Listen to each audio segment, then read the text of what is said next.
You know, some of the best stories I've come across about Duke aren't the ones with grand gestures or dramatic showdowns. Sometimes the ones that stay with you are the small ones. The ones where he just happened to be in the right place at the right moment and did the one thing no one else had the nerve to do. Today's story is about a 19-year-old girl, a jacket, and the worst day of her life. Until John Wayne made it one of the best. Stick around, this one's worth it. Summer, 1969, Montrose, Colorado. The True Grit production has been running for nearly 3 weeks. The small mountain town has adjusted to the trucks, the trailers, the lighting rigs, the controlled chaos that comes with a major studio picture. The crew has found its rhythm. The actors know their marks. Even the weather has cooperated. Clear skies, warm days, cool evenings. Everything is moving. In the middle of all of it, one person seems to be moving faster than everyone else. Her name is Ellen. Ellen is 19 years old, born and raised in Montrose. Her mother is a seamstress, the kind of woman who can look at a dress in a magazine and recreate it from memory on a 20-year-old Singer machine. Ellen grew up threading needles before she could tie her shoes. She can hem a pair of trousers in 4 minutes flat. When word got around that a Hollywood production was looking for local help, Ellen was the first one at the hiring table.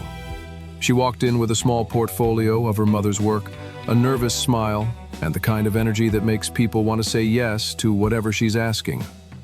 They put her in the costume department. It is her first real job.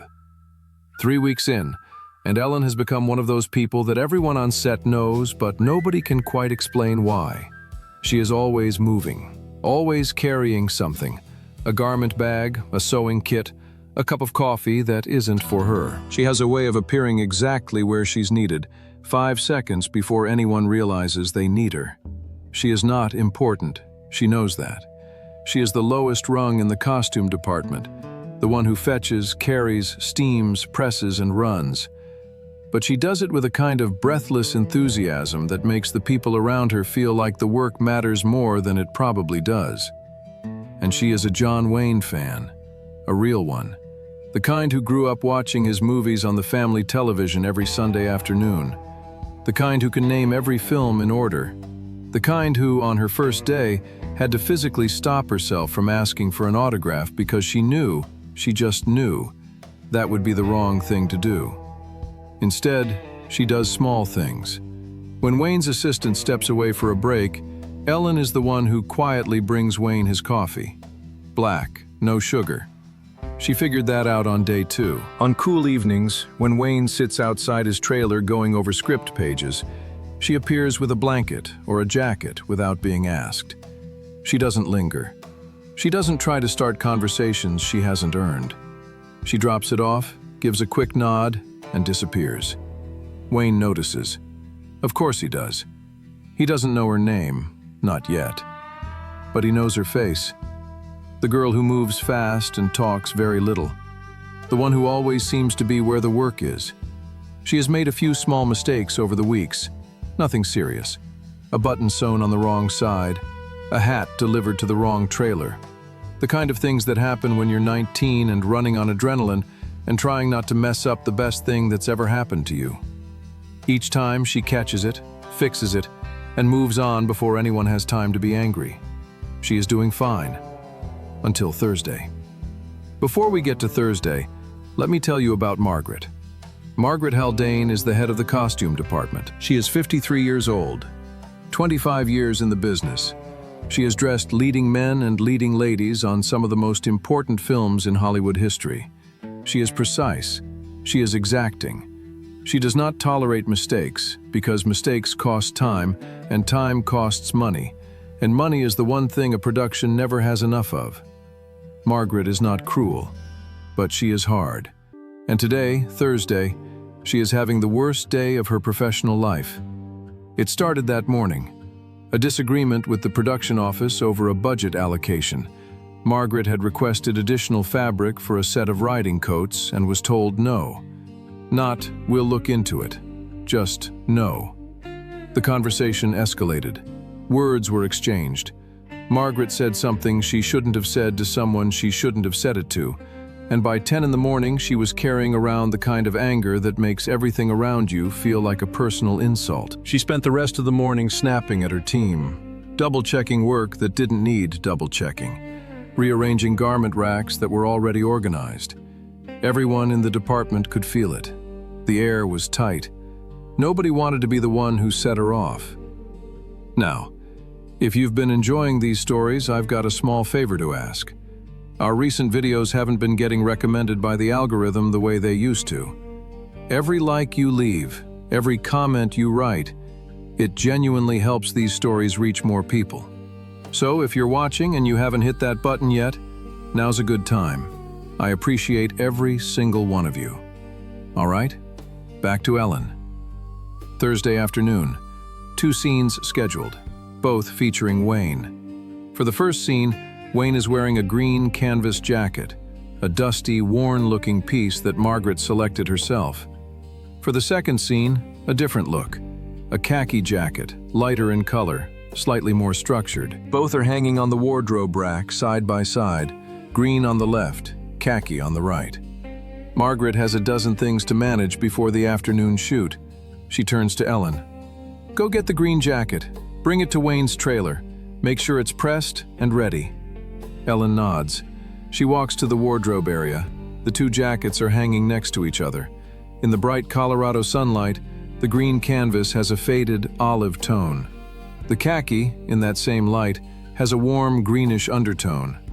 They don't look identical, not to someone who has been doing this for 25 years, but to a 19-year-old girl who has been running non-stop since 6 in the morning. In a moment of haste and pressure, they look close enough. Ellen grabs the khaki jacket, presses it, delivers it to Wayne's trailer. Nobody catches it. Wayne puts it on. It fits. It looks fine. He walks to set. Margaret, meanwhile, has gone to the secondary set to check the background wardrobe. She's away for 40 minutes. The cameras roll. Wayne plays the scene. Henry Hathaway, the director, a man whose temper is legendary even by Hollywood standards, is satisfied. The scene works. The light is perfect. Wayne is excellent, as usual. They run through multiple takes. Everything is moving. By the time they reach the final take, Margaret has returned. She stands at the edge of the set. She watches Wayne on camera, and she sees it. That isn't the green jacket. Her face goes white, then red. Her hands tighten at her sides. But the cameras are rolling. Hathaway is in the middle of a take. She can't interrupt. She stands there, frozen, watching her department's mistake play out in front of 60 crew members, and she cannot do a single thing about it. The take ends. Hathaway calls cut. What happens next takes less than 2 minutes. It feels longer. Hathaway glances at his script notes, looks at Wayne, then at Margaret. He says it casually, the way a director mentions something he's noticed but isn't particularly concerned about. "Margaret, weren't we using the green jacket for this one?" Margaret's jaw tightens. Her eyes are already searching the set. She finds Ellen standing near the wardrobe rack, oblivious, organizing garment bags. "Ellen," the girl looks up. "Come here." Ellen walks over. She is smiling. She doesn't know yet. "Which jacket did I tell you to bring?" "The green one." "And which jacket is Mr. Wayne wearing right now?" Ellen looks at Wayne, looks at the jacket. The color drains from her face as the realization hits. Her mouth opens. Nothing comes out. Margaret's composure, already fractured from a day of accumulated frustration and humiliation, breaks completely. Her voice cracks, not with authority but with something raw, something that has been building since 10 o'clock that morning. "Do you have any idea what you've done? We just shot an entire sequence in the wrong wardrobe. Do you understand what that means? Do you understand how much time, how much money?" Her voice is rising. The crew has gone quiet. 60 people, and not one of them is looking anywhere else. This is... How many times, Ellen?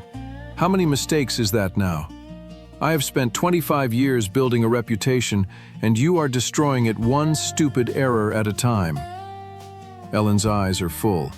Her chin is trembling. She doesn't speak. "You are done. Pack your things. I cannot..." I will not carry someone who embarrasses me in front of the entire production. Ellen stands perfectly still for 3 seconds. Then she nods, turns, and begins to walk toward the wardrobe area to collect her things. From his canvas chair, 15 feet away, John Wayne stands up. Hey, his voice isn't loud. It doesn't need to be. 60 people are already silent. Ellen stops walking. She doesn't turn around. Where are you going? Your work isn't done yet. Ellen turns. She looks at Wayne with the kind of expression that people have when they don't know whether they're being rescued or set up. Wayne isn't looking at her. He's looking at Margaret. This girl stays. Margaret's face tightens. Duke, this is my department. I make the staffing, and this is my film. 5 words. Wayne says them the way he says everything, without raising his voice, without breaking eye contact, without leaving any room for the conversation to continue. It doesn't. Wayne turns to 2 of his assistants. His voice drops, quiet enough that only they can hear. Take Margaret somewhere she can sit down. Get her water. Give her some time. They nod. They walk Margaret gently away from the set. She doesn't resist. The fight has gone out of her. Wayne looks at Ellen. She is still standing exactly where she stopped, eyes wet, hands at her sides. He doesn't say anything kind. Not yet. He just points to a chair behind the camera setup. Sit over there. Don't go anywhere. Ellen sits. She doesn't move for the next hour. Meanwhile, something happens that nobody expected. During the review of the afternoon's footage, the camera team notices something. The khaki jacket, the wrong one, looks better on screen than the green would have. The lighter tone catches the Colorado light differently. It gives the shot a warmer feel. Wayne's face reads better against the neutral background. Hathaway watches the playback twice, leans back, crosses his arms. We're keeping the khaki. The decision is made. Ellen's mistake just became the look of the film. Wayne finds Ellen sitting exactly where he left her. She hasn't moved. Her face is dry now, but her eyes are still red. He pulls a chair over, sits down across from her. The chair groans under him. So, he says, you grabbed the wrong jacket. Ellen opens her mouth. Mr. Wayne, I'm so sorry, Wayne holds up a hand. You grabbed the wrong jacket. And it turns out the wrong jacket was the right jacket. Hathaway's keeping it. You just redesigned Rooster Cogburn's wardrobe. Ellen stares at him. I didn't.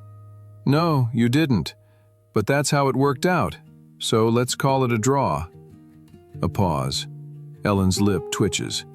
Not quite a smile, but the beginning of one. Wayne leans forward slightly. Listen to me. Everyone on this set has made a mistake. I made one yesterday. Asked for the wrong prop gun. Held up shooting for 20 minutes. You know what happened? Nothing. Because mistakes happen. The only difference between yours and mine is that nobody yelled at me for it. He lets that sit. You're not here because you're perfect. You're here because you work harder than anyone in that department, and everyone on this set knows it. Now go wash your face, get back to the rack, and do your job. Ellen stands up. She nods. She walks toward the wardrobe area. Her back is a little straighter than it was an hour ago. Robert Mitchum, who has been watching the whole thing from a folding chair 10 feet away, raises his coffee cup in Wayne's direction. Wayne raises an eyebrow back. Nothing is said. Nothing needs to be. That evening, after the day's shooting wraps, Wayne is sitting outside his trailer. The sun is going down behind the mountains. The air has that cool Colorado bite that arrives without warning. He sees Margaret walking across the lot. She's heading to the wardrobe truck, head down. The day is still sitting on her shoulders. Margaret. She slows, doesn't stop. Come sit with me for a minute. She hesitates. Wayne doesn't ask twice, but the way he says it makes it clear he's not really asking. Margaret walks over, sits down. Wayne hands her a cup of coffee from the thermos beside his chair. She takes it, wraps both hands around it. For a moment, neither of them speaks. Rough day, Wayne says. It isn't a question. The worst I've had in 20 years. What happened this morning, before all of this? Margaret looks at him. She's surprised he knows about the morning, but Wayne always knows more than people think he does. He watches, he listens, he doesn't miss much. She tells him. The budget fight, the words she said, the feeling of being dismissed after 25 years of doing a job no one else could do, the humiliation of being told no by someone half her age who doesn't know the difference between silk and satin. Wayne listens. He doesn't interrupt. When she finishes, he takes a drink of his coffee. You know, he says, I've been doing this for 40 years. 40 years. And there are still mornings where I walk on set and feel like every single person is waiting for me to prove I don't belong here anymore. That feeling doesn't go away. Not at 25 years. Not at 40. Margaret is quiet. That girl didn't cause your bad day. She just happened to be standing in it. Margaret looks at the ground. Her jaw works for a moment. I know, she says very quietly. She's good, Margaret. You know she is. She reminds me of about a dozen people I've worked with over the years who went on to have long careers in this business, all because someone gave them room to make mistakes and learn from them. Another silence, longer this time. I'll talk to her tomorrow, Margaret says. Wayne nods, finishes his coffee, looks at the mountains. That's all I needed to hear. Ellen stayed on the True Grit production until the final day of shooting. She pressed costumes, she organized racks, she delivered jackets to the right trailers, and occasionally, when nobody was looking, to the wrong ones. She never made the same mistake twice. Here's the thing about being new at something. You're going to get it wrong. Everyone does. The question isn't whether you make the mistake. The question is whether the people around you let the mistake define you or let you grow past it. Most of the time, in most places, what happens is what almost happened to Ellen. Someone has a bad day, someone needs a target, and the newest, youngest, most vulnerable person in the room becomes the one who absorbs the blow. John Wayne saw that happening, and he did the simplest thing in the world. He said no. He said it calmly. He said it with 5 words, and that was enough. Now let me ask you something. If you were standing on that set, watching a 19-year-old girl get torn apart in front of 60 people, how many of you would have stood up? Be honest. Leave it in the comments. I'm curious. And if this one stayed with you, share it with someone who might need to hear it today. Subscribe if you haven't already. We've got plenty more stories about the Duke that deserve to be told. As you know, they don't make men like John Wayne anymore.